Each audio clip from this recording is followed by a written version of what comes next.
Hey guys! Yes, it's finally here. My mommy makeover boob augmentation update video. I know you guys have been waiting for this for so long, but I wanted to wait a couple months just until like the swelling and pain all goes away, which it did. And today marks, I think exactly 3.5 months since I got the surgery done. So I thought it would be a great time to talk about it now. So for those that have no idea what I'm talking about, please watch the video that I uploaded back in March talking about the reasons why I decided to do this surgery after having my 2 kids. I'm getting a lot of emails asking about the experience. So at first I wasn't going to do this update video, but I decided I will because I know a lot of you guys have been waiting for this. Okay, so I have a feeling this video will be super long, so I'm going to divide it into 2 different parts. Today I'll talk about the results and like the day we arrived in Korea and the day of surgery. And then the next part, I'll have it for you later this week. I'll talk about the day after surgery and how I recovered and took care of my scars and stuff. So let's begin. I did go to Korea to get it done, and a lot of people will be like, isn't that more expensive since you have to pay for flight and stuff like that? But like I mentioned, we got our flight tickets, like all of ours, with our mileage points. And then the housing, we stayed at this really nice and safe furnished Airbnb home. I think we paid about 57 USD a night, so it wasn't that bad. So Aiden and I stayed at that place for about 2 weeks, and then 1 week over a week at my mother-in-law's house, which is 2 hours away from Seoul. And then the last few days, we went back to Seoul, and then we got a bigger Airbnb home since we had Yeonu and Sonu that time. So that place was about, I think, 60 something a night too. You know, whenever you travel overseas, the flight ticket and the hotel, those two takes a big chunk out of the expense. So we actually saved a lot on that. So going to Korea, it was my first time after like 10 years. It was my husband's first time going after like 15 years ever since he moved to America. And of course, it was Yeonu and Seonu's first time going. So we were really excited, but we were super nervous. Like, we didn't know what to expect when we landed. That's why I decided to travel with a travel medical agency, because they were a lot of help, and a lot of my friends that got surgery done and just people around me, they talked about how they used a travel medical agency. So that's what I did. So I did use a travel medical agency called Beauty Korea, which is free of charge, and they do so much for you. Like, they pick you up from the airport, take you wherever you need to go as soon as you land, like to your hotel or whatever, and they make like reservations for you if you need to go eat somewhere. And of course, they make all the hospital and surgery reservations for you, so you don't have to worry about anything and just go to Korea. Someone was already there to pick us up, and we asked that person to take us to Seoul Station because we had to go to my mother-in-law's house to see my mother-in-law. I met all of Aiden's aunts and uncles and cousins. It was really fun. The surgery was actually scheduled for the next morning, the next day, so we had to drop off the kids to my mother-in-law's house since I have to recover for about 2 weeks, because I know Sonu will like try to run to me and like hit my boob area and want me to hold him and stuff. We dropped him off, checked into our Airbnb home, and then met up with my friend Sunny. We went to Myeongdong and shopped, and I had my last meal. It was a budae-jjigae place. It was so good. I was told I couldn't eat or drink anything 8 hours before the surgery, which my surgery was early in the morning. So yeah, I knew I couldn't eat breakfast and stuff like that, so I ate a lot that night. Beauty Korea sent over someone to pick us up that morning in a nice luxury car, because Claire said the traffic is really bad in Korea, and the taxi drivers and like all the other transportations, you could get really sick because they drive really harsh and there's a lot of stops. So the surgery center that I decided to get my breast augmentation done is at BANOBAGI, and they are super famous for breast augmentation and plastic surgery. And I first heard about BANOBAGI on Let Me In. It's this Korean TV show, so I knew it was a hospital and doctors that I could trust. And my friend Sunny, she actually got the breast augmentation done 2 months before I did, and she showed me pictures and stuff, so I decided to get it done there since hers came out so good. So Claire got the appointment, everything set up for me right away. I was so impressed. Like, I've seen pictures before, but seeing it in person, it was so nice, like clean and fancy. I think they had numerous buildings. I think it was like I know it was like more than 2 buildings, but as soon as I got in there, I was just looking through the books of like before after pictures. And all the girls, nurses were all really nice and sweet. Of course, the doctor was really kind too. He seemed very professional, knew what he was doing, and he didn't like rush me. He actually took his time to answer all my questions. Also, he was complimenting my husband that he looked so handsome. So of course, my husband was so happy too. Claire also got me this goodie bag full of like candies and goodies and face masks and stuff like that. I don't know what we would have done without Claire because she helped us so much. Aiden and I, we forgot to get a SIM card from the airport. We totally forgot. And so she was like, oh, here you go. And she gave us a SIM card. They gave us these cute cacao cards that you just keep recharging.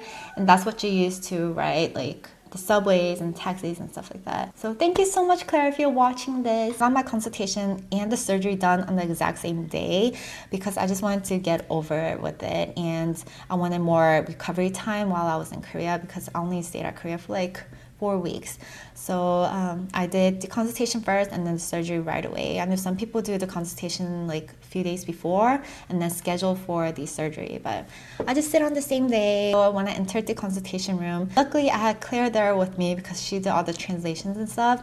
Like I'm pretty fluent in Korean, but there's just some vocabularies that I'm not sure of. So she speaks fluent English. So she was there to answer all my questions. She could answer a lot of your questions because she has a lot of experiences because she worked at a lot of plastic surgery centers. So I remember like after surgery, if something was hurting or like I had some questions, I like texted her at night and she replied right away because you can't talk to a doctor. So when I sat down, I took pictures of before surgery so I could compare later. And they asked me what type of implants I wanted and what size I was thinking about. So I told them maybe a full B, like small C. I got so flat after my 2 pregnancies and couldn't even fit an A-size cup bra. I would have been happy with anything, like even a B.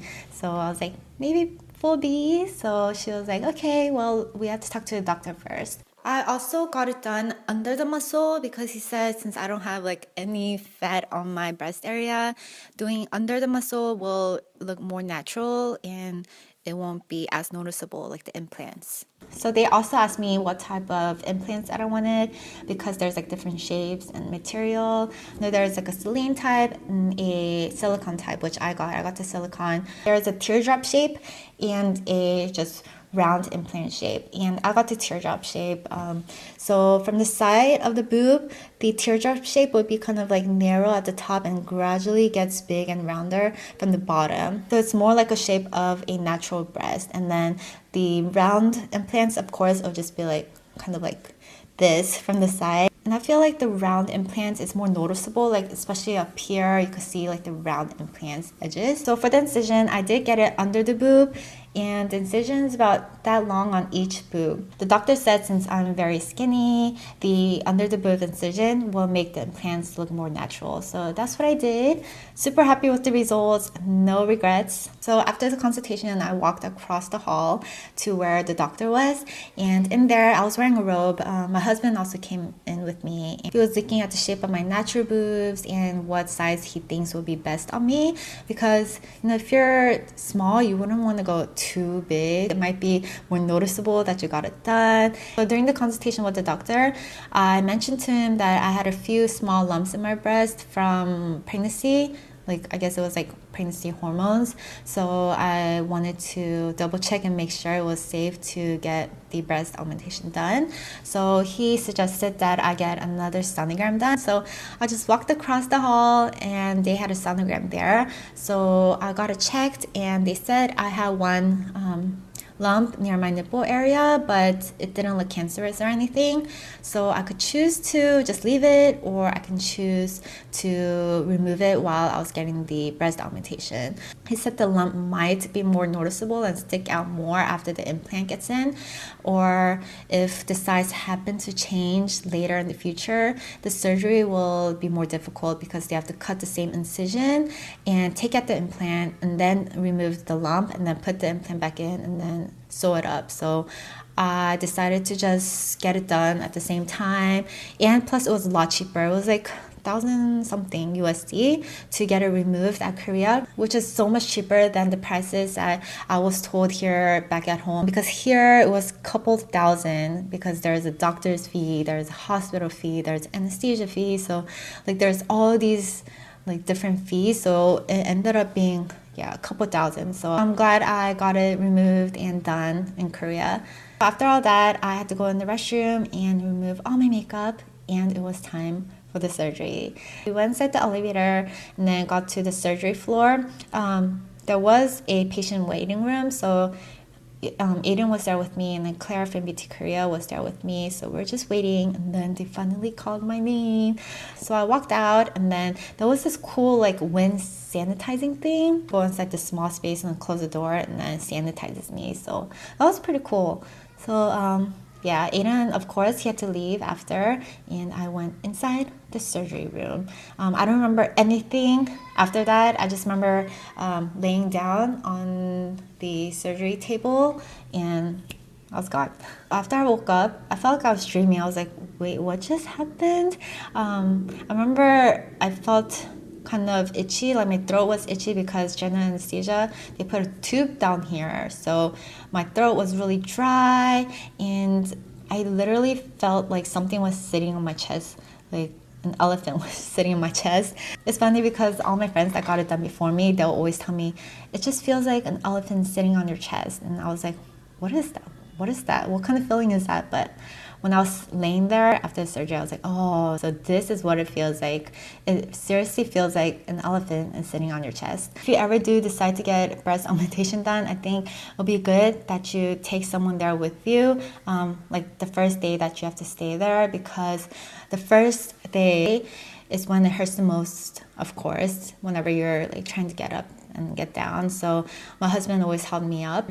He was pretty bored. He was reading like books and stuff. He went outside and picked up food. Oh, that was this really good breakfast toast there. So for comparisons, here's me before pregnancy, and then after pregnancy when I became totally flat, and then now it's a lot softer and it's not as firm as before. The swelling and stuff went down, so I think this is officially the size, and I don't think it's too big. I think it's good for my body proportion because I'm pretty tall. I'm 5'5", but I'm still skinny, so I didn't want to go too big, like a full C or D. Thanks for watching, guys. And like I mentioned in the other video, I'm not trying to promote surgery. I just want to share my experience, and just for those that are curious or have been wanting to get this done for a really long time. So thank you so much for watching. I'll be back soon with part 2. Bye, guys.